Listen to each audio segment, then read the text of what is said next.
noite. Boa noite, Raíssa. Boa noite a todos os internautas que nesse momento nos assistem pelo IGTV. Eu queria convidar quem tá chegando, quem está entrando, né, aqui nesse momento, para juntos a gente já se sintonizar para nossa prece. Podemos? E assim aqueles que vão entrando, eles vão sendo acolhidos pela vibração desse momento. Então eu vou pôr uma música para a gente poder se inspirar nesse movimento da natureza, fazer a nossa prece também. Só um retorno sobre o áudio, se o áudio está tranquilo, se está todo mundo ouvindo, se não está tendo nenhum ruído, nenhuma interferência. E eu vou pôr aqui a música, tá? Vamos começar.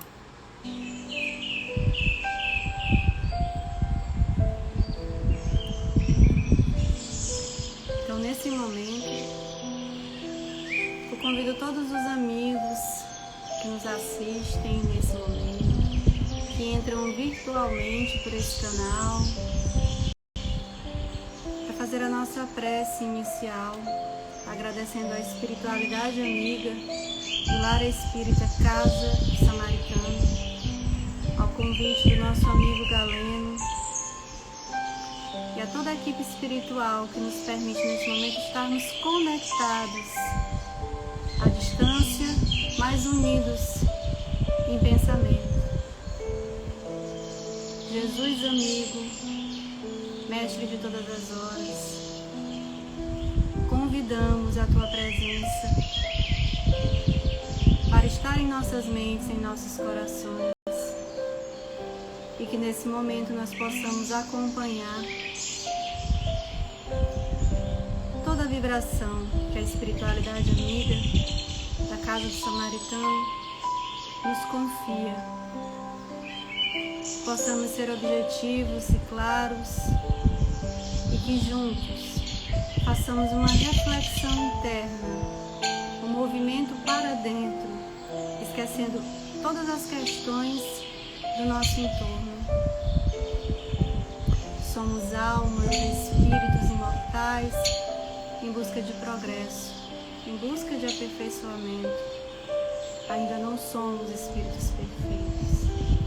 Portanto, somos espíritos de uma jornada humana e que necessitamos nos auto-amar, auto-aceitarmos e auto-iluminarmos, ascendendo numa alusão à escada de Jacó, os níveis da evolução, até retornarmos à casa do Pai como filhos pródigos. E é, Senhor, nessa atitude de gratidão, melhor, de gratitude, por estarmos aqui vinculados em pensamento. Convidamos a todos os irmãos nesse momento a se fazerem conectados durante todo esse instante em vibrações e em pensamentos, e que as energias desse ambiente, desse momento, sejam utilizadas pela espiritualidade, sendo direcionadas a todos os irmãos necessitados.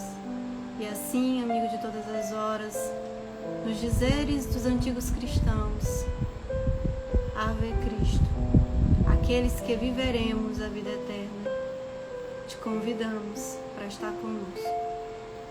Que assim seja.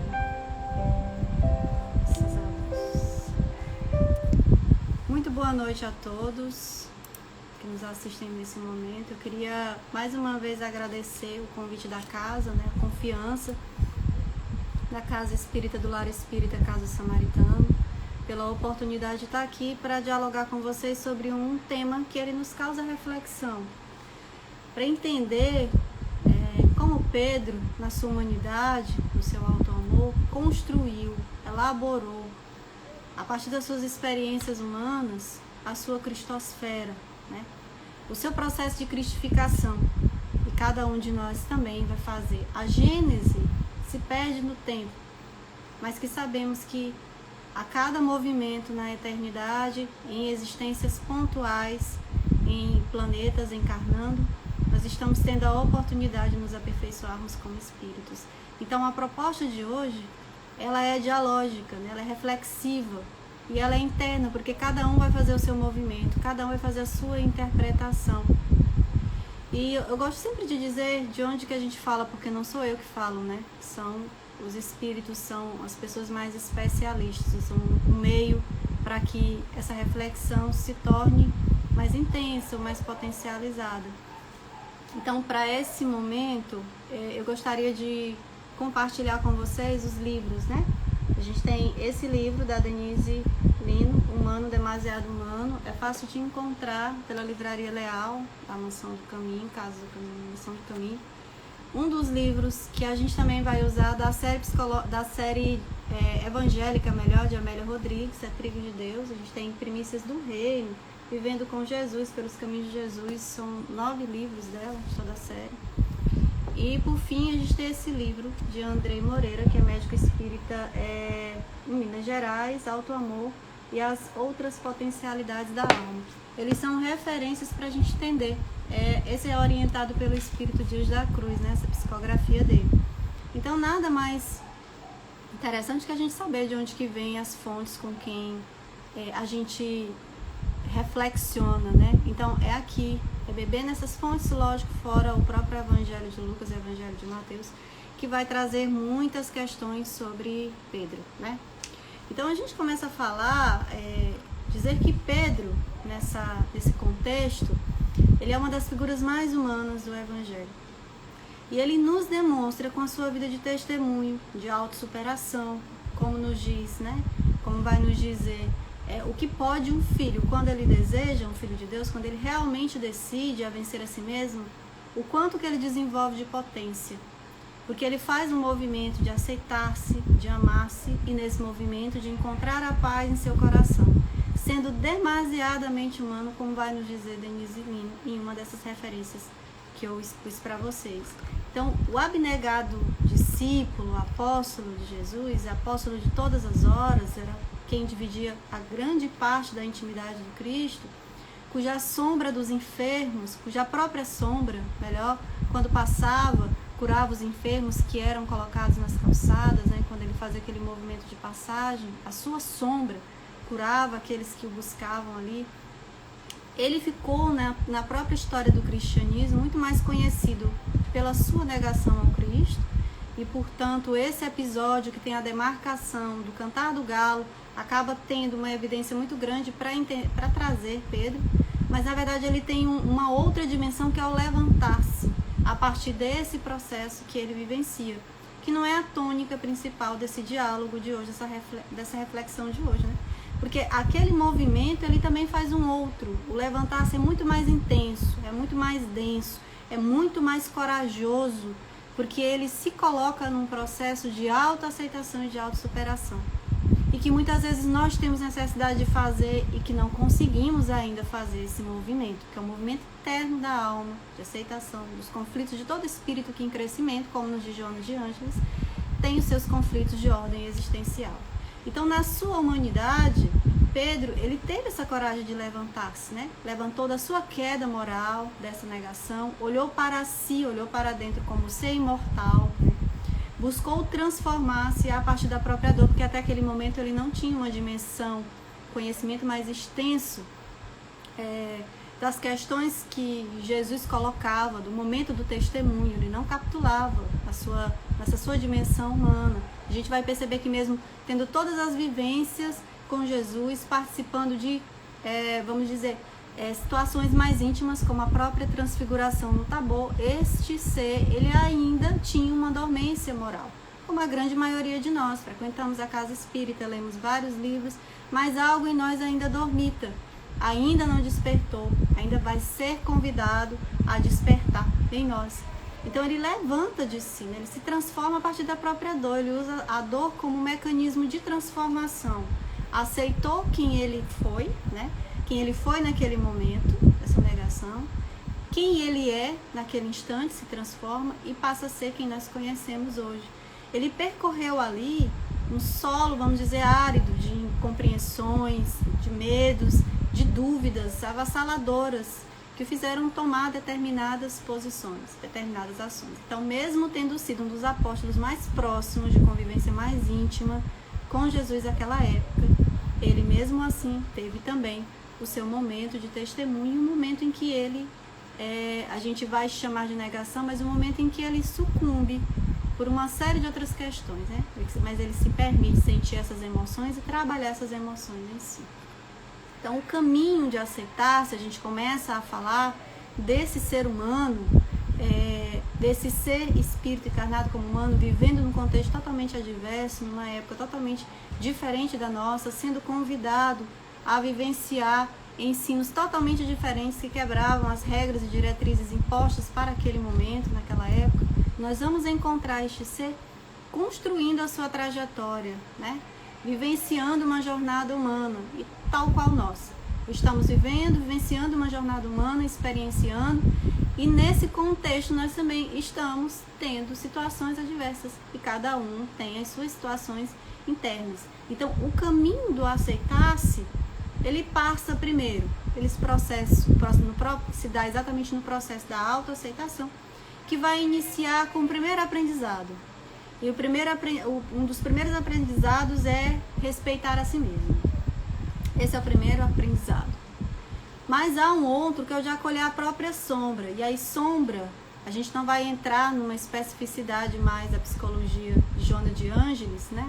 Nem de Jung, mas a gente vai interpretá-la como aquilo que nós negamos, como aquilo que nós arquivamos, as nossas experiências evolutivas anteriores, e que, portanto, quando elas vêm à tona, muitas vezes a gente nega nesse posicionamento, porque vivenciamos muito mais experiências naquela situação, vamos dizer, do início, quando o espírito ainda é uma criança, quando está se desenvolvendo, do que agora. Então, quando essas coisas se unem, quando essas coisas se encontram, elas repicotam, né?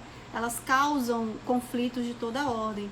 Então, ele acolhe a própria sombra, né? Esse é o primeiro movimento, esse é o segundo movimento que a gente faz. Respeita a si, mas também acolhe a própria sombra. Transforma essas experiências evolutivas, negativas, elas serão depois transmutadas em luz.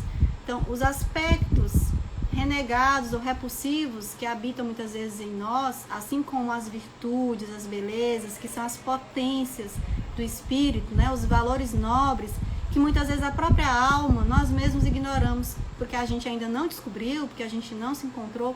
Esse é também um passo da autoaceitação. Então, é preciso aceitar-se nessa condição humana, porque estamos experienciando uma jornada humana. Nós somos espíritos, somos imortais, portanto, existimos. A vida com a morte da matéria não se acaba. Preexistimos e sobrevivemos a esse fenômeno biológico que é a morte. E quando você tem essa consciência do existir, você começa a capturar as questões que chegam até você numa outra perspectiva. Você tem uma outra camada de entendimento, que não é esta, né? Simples ou vamos dizer, abordada na letra de uma forma tão imediata. Então, diante dessas questões, é aqui que a gente começa a perceber e reagir sobre essa certeza do existir. Essa é uma das verdades que Jesus vem nos revelar quando ele aparece ali logo depois da crucificação, trazendo o princípio da imortalidade, né? Os seres imortais que nós somos. Então ele surge e diz: a vida continua. E aí nós começamos a compreender toda essa especificidade como seres interexistenciais, né? Interexistenciais no sentido de que numa condição humana, vivenciando no mundo corpóreo, mas numa relação com o mundo extracorpóreo, né? Então, esse é um ponto. Essa é a parte que a gente precisa se sensibilizar para gerar as reflexões sobre a proposta de Pedro, humano e alto amor. Quando a gente vai falar de humanidade do alto amor, a gente está falando de alto amor como uma questão egoísta, mas como uma questão de se autoaceitar, de identificar as suas potencialidades, de trabalhar as suas potencialidades a favor do seu desenvolvimento como ser humano, como espírito imortal que se é, né? Então nós vamos caminhar um pouco nessa trajetória de Pedro para compreender quem era Pedro, né? O velho Cefas, mais conhecido, um dos apóstolos do Cristo, que se deixou penetrar totalmente, se deixou tocar profundamente pelo amor de Jesus, a ponto de transformar a própria vida. Nós vamos encontrar isso muito claramente no livro Paulo e Estevão, de todo o seu trabalho, né? De todo o percurso que ele realiza ali, de levantar-se após as suas quedas, porque teve dúvidas, nós também temos dúvidas, tal qual nós também precisamos fazer, nos levantar, ter a necessidade de nos autoaceitarmos e também de nos levantarmos daqueles momentos em que estamos em sono moral. Então nós vamos caminhar na trajetória de Pedro, tentando observar a nossa, nessa perspectiva da humanidade que nós também carregamos, de termos medo, de muitas vezes não nos acharmos dignos de algumas conquistas que nos chegam, ou alguns benefícios recebidos gratuitamente, que a gente acha que é gratuitamente pela espiritualidade, né? E que vem dos céus. Então, essa proposta de falarmos disso, de chegarmos disso, é uma proposta de entendimento do homem e espírito que todos somos. E aí eu falo homem no sentido geral, né? Mas de compreender também Pedro como esse homem espírito que viveu ao tempo de Jesus, em um contexto totalmente adverso, cheio de conflitos humanos, e que a gente pode até começar a indagar se ele tinha conflitos. E se ele tinha conflito, como é que eles resolviam os seus conflitos, né? Os apóstolos tinham conflitos? Aquelas pessoas daquela época tinham conflitos? Uma vez que os espíritos estão em crescimento, nós somos espíritos em crescimento, consequentemente, nós teremos conflitos de ordem existencial. E vão se conflitar emoções perigosas, como o medo, a raiva, a ira, o ódio, porque são emoções mais primárias, que ficaram arquivadas no primeiro ser, quando o hominídeo, né, o Pitacanthus erecto, que vivenciou muito mais essas experiências ali, do que essas de sublimar essas emoções. E aí é esse movimento que a gente pretende fazer. Então a gente começa a reflexionar a partir do próprio nome, né? Pedro. Quem era Pedro? E qual era esta humanidade que esse ser carregava ao tempo de Jesus? E Pedro, nós conhecemos a própria história narrada pelos 4 evangelhos, que foi o nome dado por Cristo a Simão, que também era conhecido como Cefas, que significa, os dois na verdade têm o mesmo significado, ali seria pedra, né? E passa então a chamar-se Simão Pedro. Então com isso se designa, Pedro vai se designar ali como o epiteto, ou seja, aquele que traz no próprio nome, né, a força da sua personalidade. É forte, né? É como uma rocha, como é duro, por isso aquela acepção constrói, edifica a minha igreja, né? Você que é forte, você que é potente, mas que ao mesmo lado também tem outras questões dele. Passa a ser conhecido também ali naquela região da Galileia, como Simão Bar-Jonas, filho de Jonas, irmão de André, né? Aquele que está com ele no momento em que Jesus o convida para fazer parte das tarefas, né?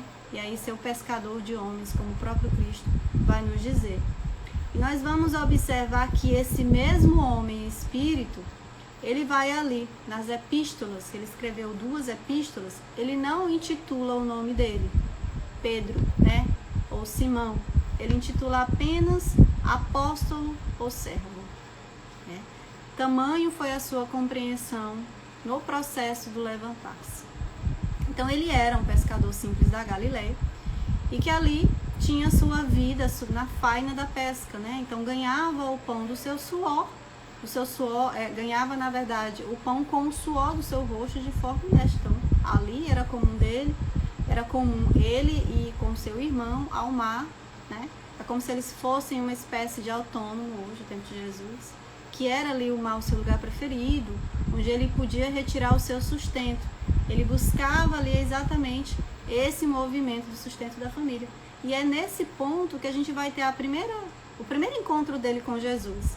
Narram outros autores, inclusive a própria Amélia Rodrigues, que ele já tinha ouvido falar de Jesus, né? Já tinha participado de alguns eventos, já percebia o poder magnético, mas ele ainda não tinha recebido esse convite oficial. Em outros momentos a gente vai encontrar que é exatamente no retorno do mar, que é o momento da conhecida pesca maravilhosa, no episódio que ele tem o seu primeiro encontro com Jesus. Aí a gente vai falar encontro nessa perspectiva dele se deixar ser envolvido pelo amor, pela vibração daquele ser que estava ali com ele, né? Pelo seu magnetismo.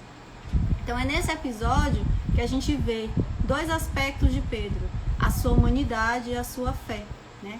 Ele como espírito traz essas impressões no momento em que ele tem esse primeiro contato com Jesus. Então, o encontro dele se dá na sua rotina. Imaginemos que o convite a nós também se dê na nossa rotina, né? Em momentos que a gente está vivenciando. Então, ele vinha ali do seu trabalho diário e quando ele chega, né? Entrando Jesus no barco dele, afasta-se das margens de Genezaré, Jesus começou a pregar e depois Jesus ordena, de uma forma mais sintética, narrativa, que Simão voltasse ao mar, né, e lançasse as redes ao mar, né? Então lance lá as suas redes novamente. Então Simão vai responder a Jesus o seguinte: comandante, lá voltamos durante toda a noite. Eles passaram toda a noite tentando pescar, estão voltando durante a manhã. E nada apanhamos, mas com base na tua palavra eu descerei as redes. Então Lucas, lá no capítulo 5, versículo 5, ele vai fazer essa narrativa. Então ele retorna, né, ao mar e lança novamente as redes. Ele obedece aquele convite, né, aquele comando do Cristo ali. Então vai nos dizer o próprio evangelista que o resultado dessa pesca ela foi grandiosa, porque ela não coube em 2 barcos, né? Foram necessárias ali mais estratégias para poder se apanhar aqueles peixes que ameaçavam vir a pique, a cair do barco. Então, ao ver esse movimento, a humanidade de Pedro, naquele contexto, ele sente-se indigno da presença de Jesus, né? Então, naquele primeiro instante, ele se prostra e ele roga a Jesus que se afastasse dele porque ele se achava indigno, ele não acreditava. Foi esse primeiro movimento. Mas o que o Cristo faz, né? Ele, ao ouvir o mestre, né, o mestre faz um convite para ele e aí o convoca para o trabalho de pescar almas. E muitas vezes a gente não compreende, né, esse comportamento humano de Pedro, como ele também vai aparecer em outros episódios, a gente vai citar pontualmente aqui, devido ao nosso tempo. Ele não compreendia a proposta que Jesus lhe oferecia, né, mas se deixava inebriar pelo amor do mestre e se surpreendia sempre com a capacidade do Espírito Divino, que era Jesus, que é Jesus, né, a sua capacidade de realizações espetaculares, que eram incomuns e que por isso ele se fascinava pelo Senhor. Então esse episódio que a gente conhece como a pesca maravilhosa, a gente pode trazer uma simbologia desse momento, né? Representada aí a partir desse comportamento, desse entendimento que esse Espírito tem no contato com Jesus. Nós vamos olhar, por exemplo, que a pesca é esse movimento da alma que se abre para a renovação, para o novo, a partir de uma perspectiva totalmente renovada, que é a que o Evangelho vai nos apresentar, que é o Evangelho do Cristo nos convida a fazer. Então é o convite que Jesus faz a Pedro, é o mesmo convite que ele nos faz hoje, como multidão de sofredores, como multidão de doentes, ou de pessoas comuns, humanas, que desejam ouvir-lhe a divina orientação, que desejam aplacar suas dores, que desejam que se passe a tempestade, que se acalme o mar. Então é o chamado para a ação da vivência dos valores. Esse é o chamado do Cristo, quando ele faz esse primeiro movimento e convida Pedro a estar ali. É a chamada para viver os valores nobres do Evangelho, código de conduta moral ali, organizado por Kardec, né? Traz ali a mensagem de muitos espíritos, bem na introdução, quando ele fala as grandes vozes do céu, né, ressoam como trombetas, para que nós possamos vivenciar a partir da convivência com o outro. Então, na sua condição humana, Pedro é um homem comum, igual a nós, né? Que sedimenta na alma a força da sua fé, que ora vacila, a força da esperança, que ora não consegue esperançar no movimento, né? E às vezes fica no movimento estanque, numa inércia, e que se permite também abrir o coração para as possibilidades de renovação, possibilidades mais amplas, que ele não havia experimentado antes e que ele sequer conhecia. Então, se a gente for olhar para esse homem que sedimentava na alma essa força da fé, essa força da esperança, as preocupações de Pedro são muito parecidas com as nossas. Elas se restringiam muitas vezes às necessidades básicas da família e que às vezes tomam muito mais a parte do nosso tempo, a parte da nossa vida terrena, né? A nossa família, são os nossos filhos, é o nosso trabalho, e que acaba muitas vezes tomando nos tomando mais para esses aspectos, nos distanciando muito mais da espiritualidade quando damos foco apenas a esses aspectos da vida, né? Ele não tinha, por exemplo, maiores aspirações, então ele se limitava àquela faina: vou à pesca, volto à pesca, vou vender os frutos do mar, né?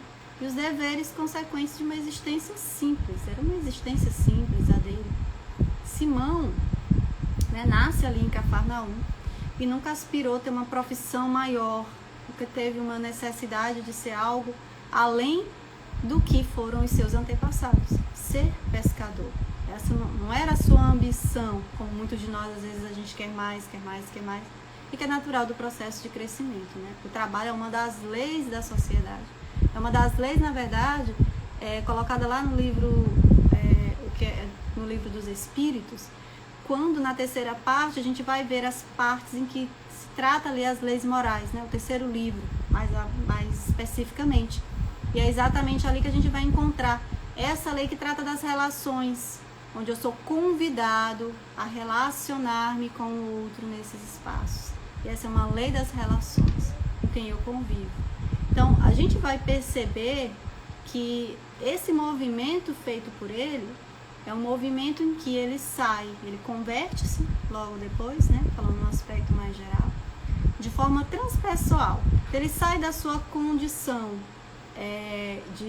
vamos dizer assim, de consciência individual ou imanente para uma consciência transcendente, de tal forma que a condição humana dele, depois de todos os processos que ele vivenciou, ele passa a viver o Cristo que há nele, até o fim dos tempos. Gera, né, em si, tem o seu processo de cristificação, elabora a sua cristosfera a partir das experiências vivenciadas, e que não foram experiências fáceis, porque aquele tempo é totalmente diferente desse, adverso de perseguições e de toda a atrocidade daquela humanidade que vivenciava lá e que agora está vivenciando outros pontos do desenvolvimento desse exato momento no planeta.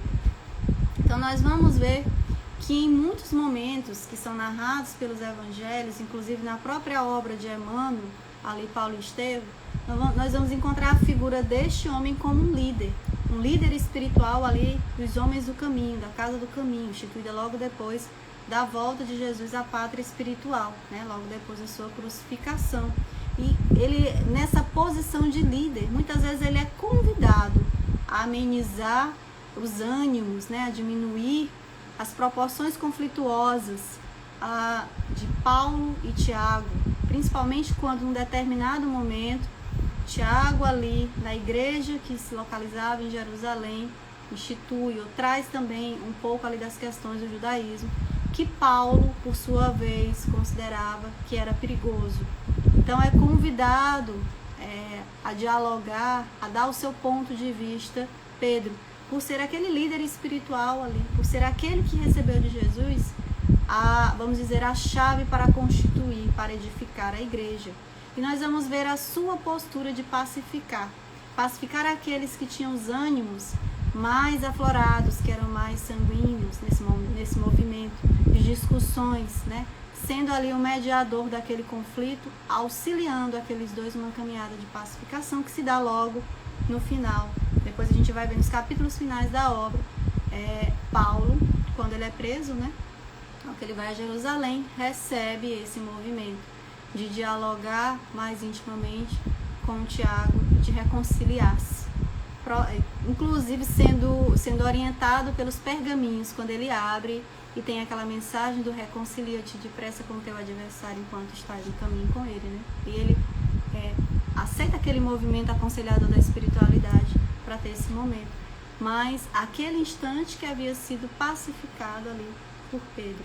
Então nós vamos observar que esse instante em que Pedro ele desenvolve a sua cristosfera, a sua cristificação, e aí vai se tornar esse espírito, né, que só é divino porque foi humano, na referência do próprio homem Jesus, que é o nosso guia e modelo, e que a gente muitas vezes não conseguimos ou não nos achamos ainda em condições de segui-lo. Na verdade, nós nem nos achamos ainda em condições de segui-lo. Estamos tentando trilhar os seus passos, um caminho ainda muito cheio de pedras, né? E que a gente vai guardando todas elas para construir, para edificar esse lugar de seguir Jesus.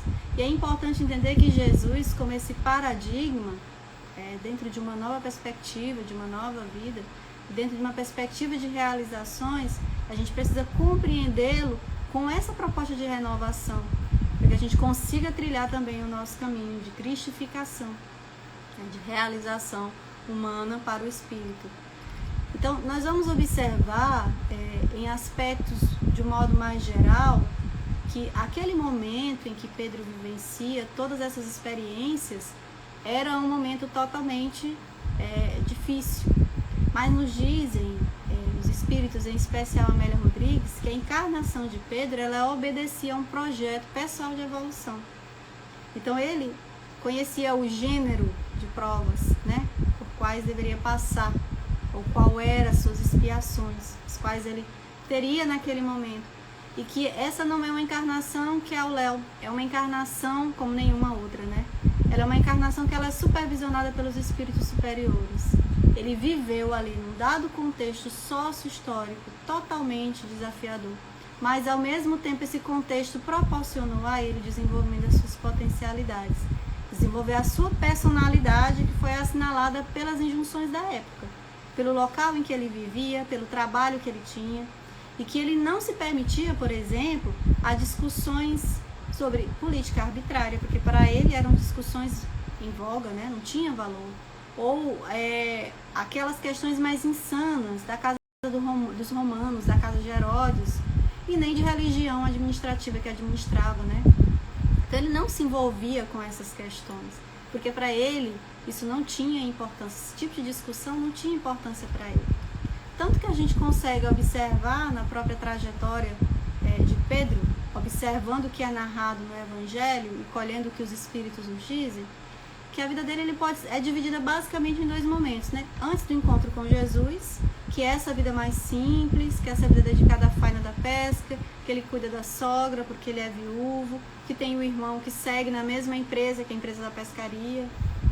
E depois, um segundo momento. E esse segundo momento tem várias subfases, né? A fase histórica dele, a fase de soerguimento, a fase de negação, que a gente não vai trazer todas aqui porque não vai fazer parte desse momento, mas que é interessante depois a gente reflexionar. E depois, esse segundo momento dele, né, que é o evento após a negação, é de total dedicação. Dedicação a Jesus, né, dedicação aos ensinos, de dedicação ao próximo. Tornou-se muito mais humano. A gente percebe que nesse contexto, né, esse momento, e a gente vai falar um momento pandêmico porque ela ainda não passou, ela vai permanecer, a pandemia talvez se torne até epidemia em determinados lugares. Mas a gente tem visto muitos comportamentos desumanizados, em que as pessoas, muitas vezes elas exprimem tanto as suas sombras que parece que estão se desumanizando.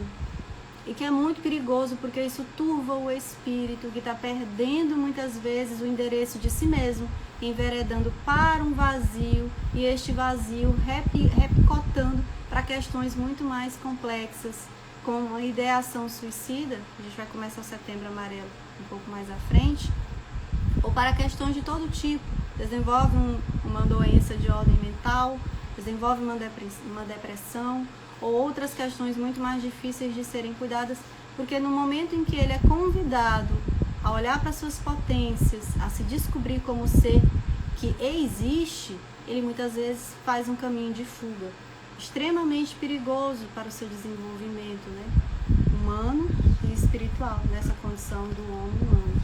Então nós vamos ter, voltando para essas questões, esse segundo momento em que a gente entra agora para dialogar sobre Pedro, que a gente não vai ter muitas informações sobre Pedro na sua juventude. Em quase todos os evangelhos, a gente vai encontrar as narrativas trazendo ele nesse movimento do homem já adulto, aí um pouco mais velho nas obras da literatura espírita.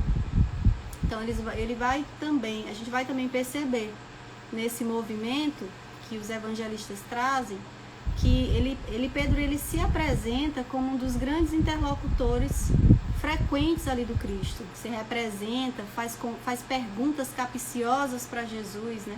Por exemplo, naquela passagem do perdão das ofensas, que ele pergunta, ele quer muitas vezes demarcar a quantidade de vezes que você vai perdoar o seu irmão. Quando ele diz ali, mas mestre, quantas vezes eu perdoarei o meu irmão? Essas interrogações, elas não eram interrogações comuns. Muitas vezes estava ali sobre inspiração, muitas vezes ou não sobre inspiração, mas muitas vezes a inspiração nesse diálogo com Jesus, um diálogo constante de entendimento. Que ensino é esse, né? Então a gente vai perceber que este ser, ele tem um conjunto de qualidades, mas ele também tem um conjunto de fragilidades, igual ele também tem um conjunto de potencialidades. Amélia, por exemplo, descreve ou narra nos seus livros, de modo geral, Primícias do Reino, Trigo de Deus, Vivendo com Jesus, até o fim dos tempos.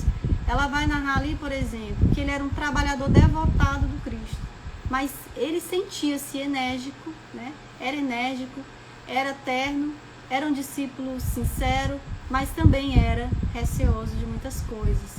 Era muito dedicado, mas ao mesmo tempo ele era frágil. Era um servidor que era frágil. Se torna ali aquela testemunha insofismável do Tabor, quando da aparição da transfiguração, Jesus, né?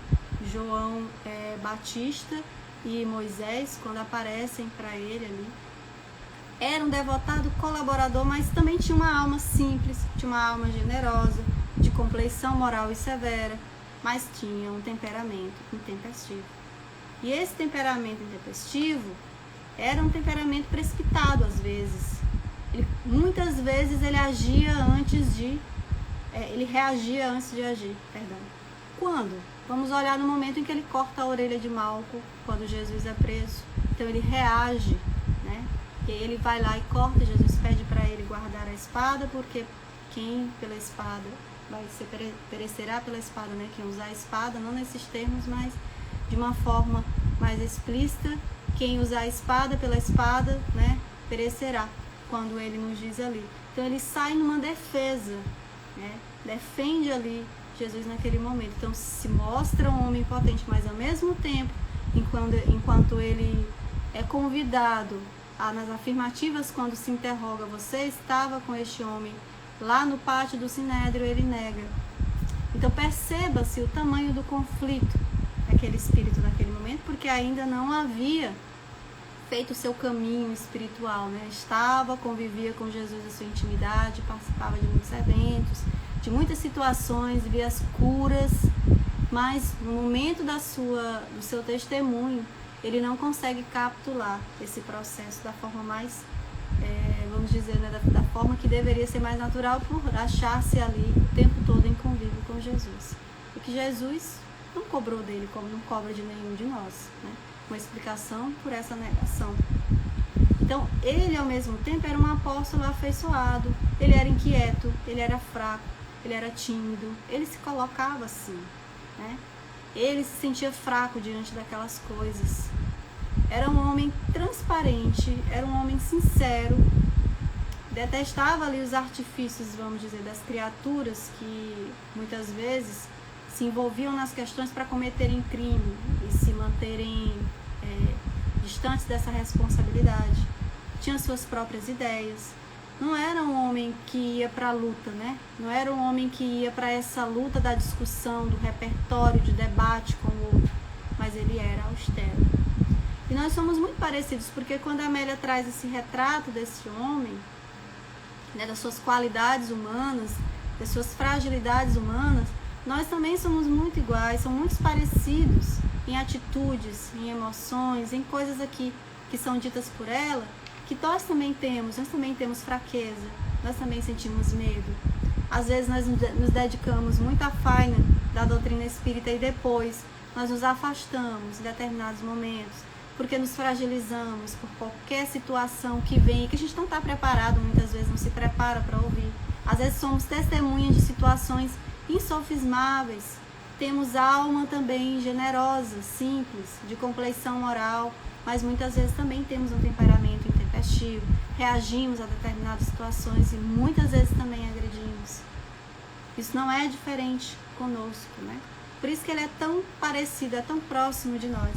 Tanto que esse momento em que ele dialoga com Jesus sobre o perdão, né, da variação sobre a quantidade de vezes, ele faz uma conversa que é narrada pela benfeitora de muita, vamos dizer, de muita perspicácia.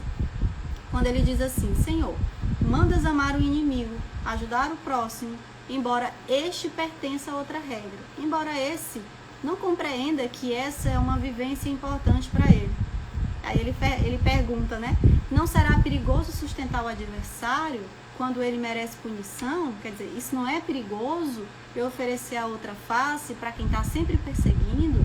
Então ele fazia perguntas capciosas, né? E depois ele vai e continua. Revela que somente os que porfiarem, os que se mantiverem até o fim herdarão a terra, exaltando os pobres e os oprimidos.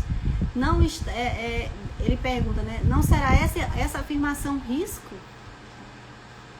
Então não eram perguntas comuns. Ele, como esse interlocutor, como ele nos é apresentado no Evangelho, nos Evangelhos, ele faz perguntas capciosas ao Cristo. Ele não aceita as coisas assim, né? Ele reflexiona sobre elas. E esse segundo momento, que demarca um pouco essa segunda fase dele, que é a fase da negação, esse é um evento no qual Pedro, ele é muito referenciado exatamente por esse instante. Um instante de negar, um instante de ter sido fraco, que ele mesmo diz que é fraco. E que muitos de nós, muitas vezes, se coloca como fraco numa determinada situação, né? Mas que foi de extrema dor para ele. Foi um momento em que ele, apesar de ter vivenciado, ele aceita, né? Ele auto-supera aquela condição de negação, aquele momento a Jesus. Em um outro momento, quando ele se encontra com o mestre em um jantar, se dá a oportunidade de crescimento vertical, né? E não das coisas horizontais que se encontram aqui, muito na nossa limitação da visão física, né? Mas as coisas de ordem espiritual, que ele se acende. Então, essa narrativa, a narrativa desse evento, ela tem uma série de partes. A gente pode até começar a lembrar dela no momento da última ceia, em que Jesus está lá com os apóstolos, né, reunidos, e ele começa a falar que ele está chegando a hora dele, né, que ele partirá, e na oportunidade ele diz que um deles o negará, né, o trairá, melhor, desculpa, o trairá. E Pedro, nesse movimento em que ele está dialogando, chega um momento em que Pedro diz que daria a própria vida por ele, né? E Jesus vai e o adverte. Jesus chega com uma predição, fazendo uma referência a essa negação, quando ele diz, né, que ele o negaria 3 vezes. E nesse momento, Pedro, registram os evangelistas, ele diz: não, ainda que eu tivesse que morrer contigo, eu não vou te negar, Jesus. Impetuoso, né? Responde, ele não captura a mensagem. Joana vai nos dizer, no livro Vida, Desafios e Soluções, que nesses momentos em que antecediam a traição de Judas ao amigo inovidável da tragédia do Calvário, a gente vai encontrar Jesus fazendo uma advertência carinhosa a Pedro, né? E ele ainda complementa, ele diz: ó, essa noite, antes que o galo cante, tu me negarás por 3 vezes. Ele traz essa frase, de que ainda que ele tenha que morrer com Jesus, ele não negaria. E a gente vai observar, reflexionando melhor sobre essa revelação, que ele reage ao invés de agir. E ele, inclusive, pronuncia ali uma frase de defecção sobre a sua predição. Ele faz isso exatamente por ele estar adormecido, para a grandiosidade do comportamento testemunho que ele deveria ter junto ao benfeitor, junto a Jesus naquele momento. Ele estava sendo convidado: ó, você, quando eu for preso, vai acontecer isso com você, né? É uma prova, de uma certa forma, né, para a maioria psicológica existencial, de nos convocar. Nós também temos momentos decisivos ali, momentos de testemunho, que muitos conseguem, né, alcançam, suportam, e muitos sucumbem diante daquele momento tão difícil do seu testemunho. E ele destaca-se ali naquele movimento pelo seu sono moral. Ele se encontrava num processo de dormência, a ponto de dar uma resposta de forma automática e intempestiva. Então, naqueles instantes, a alma de Pedro, ela estava opressa pelo desconhecimento da natureza do sacrifício pessoal a que ele estava sendo convocado. a vivenciar. E é que todos nós somos convocados a vivenciar quando decidimos seguir a Jesus, né? Ali era o início da sua iniciação espiritual, com perdão da redundância. E quais são as consequências da negação? Quando ele se percebe que o galo canta e demarca então ali para ele aquele movimento da predição do mestre, automaticamente ele se evade daquele lugar. Ele sai daquele lugar. E ele chora amargamente por não ter percebido a advertência que chegou carinhosamente do benfeitor até ele. E a gente se pergunta, né? Por que Pedro, que viveu tanto tempo com Jesus, tinha essa intimidade maior com ele, que era o seu interlocutor, que acompanhou as suas curas, que foi testemunho de coisas maravilhosas que Jesus fez, por que ele o negou? Porque ele era humano, né? Será que só essa resposta? Não, teremos uma série de outras respostas. Tanto que esse momento em que ele percebe, ele tem ciência, ele tem consciência, ele começa o seu processo de iniciação espiritual, né? Já que ele nega e depois ele percebe a sua negativa, que o que acontece com ele, vai nos dizer Joana nesse mesmo livro, é que ele foi acometido de uma loucura momentânea. O que acontece com ele pode acontecer com qualquer um de nós. O eu, o ego, o medo das convenções, o medo daquela situação, né? A consciência de agora, que é o ego, ela nega o self, que é o ser interno, que é o Deus interno, que é o espírito imortal, herdeiro do Pai divino, né? Somos herdeiros do divino e do supremo Senhor da vida, que é Deus. Então, muitas vezes a aparência da nossa personalidade, ela pode prevalecer momentaneamente sobre a nossa essência. E aí a gente nega. Eis porque aparece a questão da sombra. Então, a condição humana de Pedro, ela é a mesma de todos os seres humanos. Ela não é diferente. Que altera a sua sintonia entre os propósitos, ora nobres da existência, né? Ora acaba se dedicando às questões do mundo, né? Vivendo no mundo, sendo do mundo, mesmo sabendo que está aqui a passagem que não é deste mundo. Igualmente pode ser propósitos, né? Igualmente a superficialidade das condições, né? Vamos dizer assim, né? De forma superficial, e que muitas vezes está mais a serviço da alienação e do desrespeito à natureza espiritual do próprio ser humano. Então Pedro, ele teve ali um movimento de medo, de perder a sua vida, e numa atitude impulsiva disse que não conhecia o mestre e não estava com Jesus. Então, por isso, essa fuga que depois ele faz, e que ele chora copiosamente, porque ele amava Jesus, ele estava receoso. Mesmo amando Jesus, logo depois, né, a gente vai perceber que ele recobra essa consciência desse momento, dessa negação, por ele estar, vamos dizer assim, momentaneamente obsidiado. Ele não conhecer, muitas vezes, mesmo ele tendo convivido com Jesus ali, sabendo das forças de interferência do mal, a gente vai usar mal aqui como uma expressão, né? Das más influências, mesmo ele tendo essa ciência, mesmo ele tendo esse conhecimento, ele se deixa ser envolvido por aquela influência que não era uma influência boa. E aí por isso ele sucumbe. Nos de Joana, nesse movimento, que Pedro, nesse instante, ele acaba desenvolvendo assim um sentimento de culpa. E Joana vai nos dizer que essa culpa, esse sentimento de culpa, ele só se libera dele, essa consciência maior, né, esse sentimento de culpa, após ele se dedicar ao dever. Que é isso que ele faz, mas um dever de reconstrução que começa interiormente, de autoaceitação, de autossuperação. É importante a gente reflexionar que grandes seguidores de Jesus, eles foram criaturas que superaram primeiro a si mesmas, para depois legarem a sua mensagem, a sua experiência como uma proposta de transformação pessoal, saindo do imanente para o transcendente, saindo da consciência individual, indo para uma consciência mais transcendente. Igual a gente vai perceber com Santo Agostinho, igual a gente vai perceber com o próprio Paulo de Tarso, que tem também ali o seu momento, e que depois ele faz esse processo de transformação. Então Pedro, é lógico que ele nesse momento ele vai verter o pranto de fel devido ao caminho que ele escolheu naquele instante.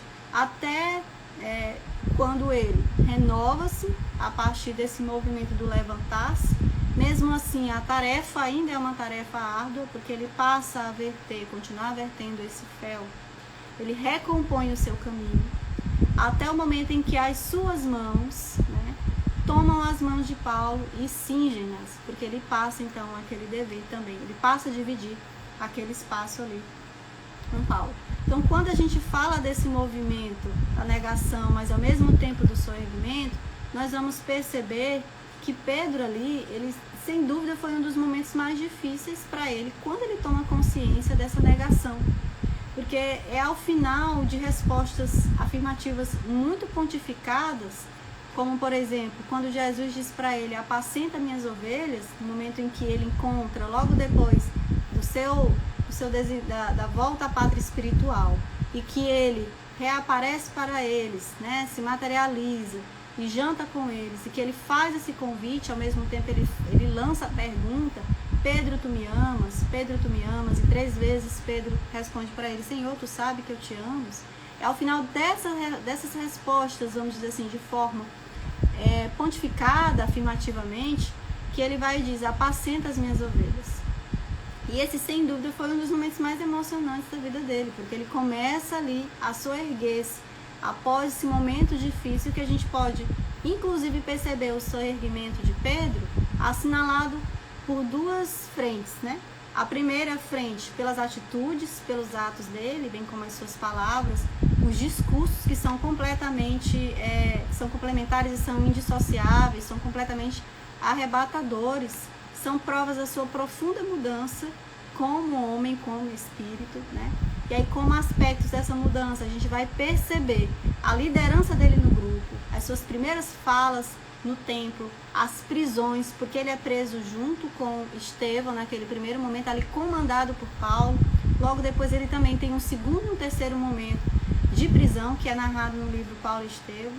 A forma destemida com que ele atuou no templo, porque eles tinham a paciência, a perseverança, mesmo diante de todas as perseguições que eram envidadas em torno deles, os homens do caminho.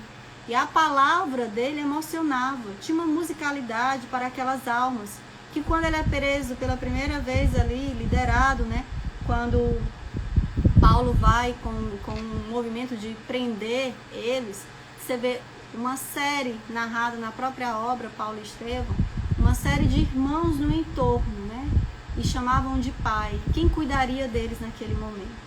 Então você vai percebendo o quanto ele se agiganta, e quanto ele, perante a multidão, se transforma, né? Se doa e é nimbado ali, vamos dizer assim, né? De uma luz desconhecida, totalmente desconhecida. Então, aceitando a sua humanidade, Pedro acompanhou de longe o martírio do Senhor, né? Capitulando da sua negação. Os dias se seguiram, ele, né? Passando a ser depois doravante o chefe espiritual da Casa do Caminho, a igreja primitiva, que foi erguida pelos discípulos e apóstolos do Mestre, para difundir-lhes os princípios. E é exatamente em memória do Mestre Jesus que ele ergue esse lar para os desamparados na estrada entre Jerusalém e Jope. Então nós vamos observar que ele albergou ali irmãos infelizes que eram renegados, que eram deixados no caminho, que o buscavam, né? Também ele, como o próprio apóstolo, enfrentou Roma, suportou Roma nos seus dias odientos de perseguição aos judeus, levando todos os que necessitavam do amor incomparável. Ele levava esse amor incomparável de Jesus, parte desse amor que ele vivenciava, ele levava para esses irmãos, nesse sentido. Então, Simão, Pedro, né? Pedra, como vai bem nos dizer o que caracteriza a sua potência, essa força, ele protestou fidelidade ao Senhor. Apesar de todas as coisas, ele caiu, mas logo depois ele se ergue. Ele tem essa oportunidade da autoaceitação, do auto-amor, da autossuperação. Teve essa coragem de levantar-se dos açoites vigorosos do arrependimento. E diariamente ele era convidado a vivenciar a lembrança amarga daquele momento da ingratidão que ele teve para com a vida. Mas isso, ao invés de o enclausurar num sentimento de culpa, foi motivo para ele se desenvolver, para ele trabalhar em si o auto-amor, a autossuperação. Foi discípulo por excelência, né? Foi pedra, foi pastor, como vai nos dizer Amélia, se levantou por engano, passou a viver a Jesus, por Jesus, dedicando-se ao seu semelhante até os últimos instantes da sua vida, apacentando as ovelhas do aprisco do Mestre, como um conhecedor desse amor, mas foi muito mais, né? Pedro, ele foi divino, porque ele foi humano. Se ele não tivesse sido humano, talvez ele não fosse divino, porque ele se acolheu, ele se aceitou, né? Mas não se deixou paralisar pelas limitações que chegaram até ele. Sedimentou a sua fé, sim, nos altos e baixos, das experiências do dia a dia, que geraram e que produziram em si a sua cristificação, a sua crisposfera. Testou a sua sintonia, sim, porque sintonizava com o alto na descoberta das emoções, né? E sentimentos variados que muitas vezes ele não sabia e que chegavam a ele como sentimentos estranhos, que o assaltaram a cada lance do caminho. Venceu a si mesmo na luta diária da autossuperação. Então a condição humana dele é a nossa condição, que é a condição de luta contra as próprias adversidades. É natural que o homem, que nós encontremos nesse fenômeno da vida, né, principalmente no fenômeno das vidas sucessivas, das reencarnações que nós vamos ter, as lutas que vão nos temperar, que vão nos moldar, que vão nos auxiliar no progresso de ordem espiritual, né, nos conduzindo ao autoconhecimento, ao autodomínio e à autossuperação, tendo aí por diretriz a conquista do auto-amor e do amor ao próximo. Porque eu só consigo amar o outro quando eu consigo compreender que eu também me amo, porque a medida do meu amor é a medida que eu dou ao outro. Esse é um aspecto fundamental desse processo de reflexão, dessa humanidade de Pedro. Nós também somos pedra e também sobre ela Jesus há de edificar a sua igreja. Que Ele nos abençoe, né? Que a espiritualidade amiga esteja conosco nesse momento. E eu vos convido mais uma vez para a nossa reflexão final, fechando esse momento.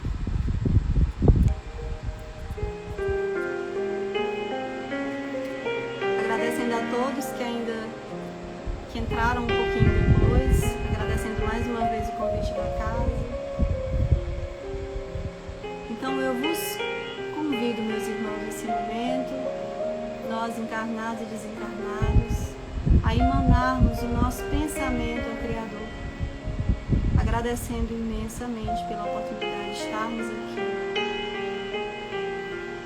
de através dessas reflexões, reflexionarmos também nós, espíritos imortais, e dizendo da grande necessidade que temos ainda, porque sim, temos emoções do medo, negamos muitas questões, não tivemos ainda coragem de nos levantarmos da dor, do sofrimento, que muitas vezes chega até nós de forma surpreendente.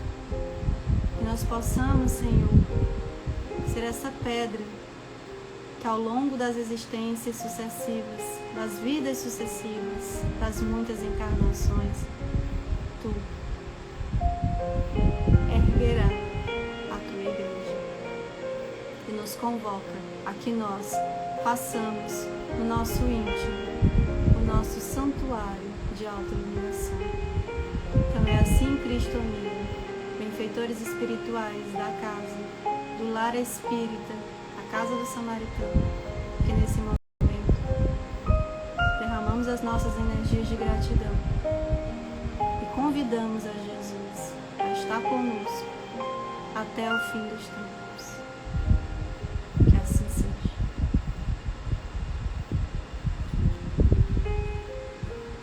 Muito obrigada a todos.